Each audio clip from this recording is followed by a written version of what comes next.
Hello and welcome to another update. In this one I'll be covering the whole front line. Starting out in the Luhansk front, we see that the Russian forces are continuing their attacks in the direction of Meshutivka. After the Russian forces captured Kivka, a lot of forest fighting has been ongoing here to the south of it, as well as a lot of fighting across the river line where they're shooting across at each other. Moving on further south in the direction of Ploshenka and Chernovivka, by the Kreminna front, the Russian forces continue attacking in these two directions as they try to push back the Ukrainian forces, as well as reach the river line by the villages of Nevsky Terny and so on. As for the southwest of Kreminna, fighting continues in the forest line, and the Russian forces continue attacking in the direction of Bilohorivka.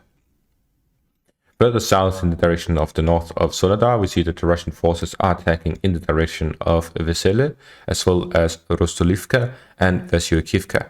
So the Russian forces continue attacking northwards here as well to gain positions to the south of the heights, as well as by the river line. And they're also trying to advance westwards in the direction of Vesyokivka to breach through the Ukrainian defensive position in this area, as well as solidify their defensive positions by the river line.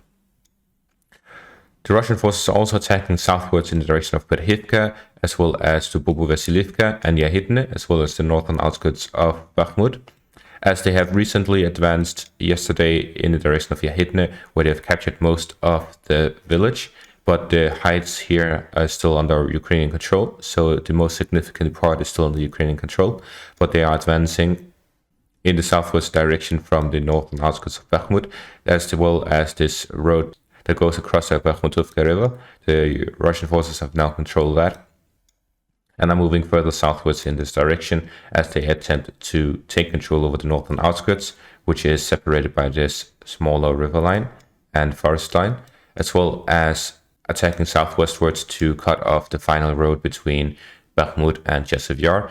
Getting closer to it would allow the Russian forces to get fire control over it, and generally there isn't any major defensive position by the Ukrainian forces in this area. The Russian forces could essentially take control over the road as they advance further beyond Yahidne after the capture of it, and they are also trying to envelop Berhivka by attacking the Bobo-Vasilivka, as well as advancing from the northeast in the southwestern direction to do a double envelopment maneuver by attacking here to the south east as well as to the northwest and cutting it off, after which you'll advance towards Bohdanivka and the road.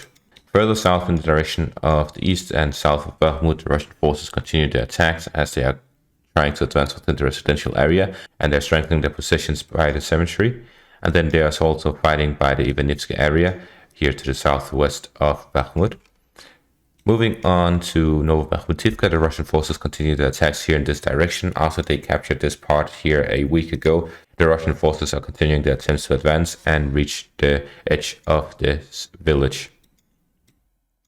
As for the Donetsk front itself, fighting continues in the direction of Vodiane, as well as Nevelsky and Marinka, as the Russian forces attempt to better their positions, as well as prevent Ukrainians from building up troops for an offensive.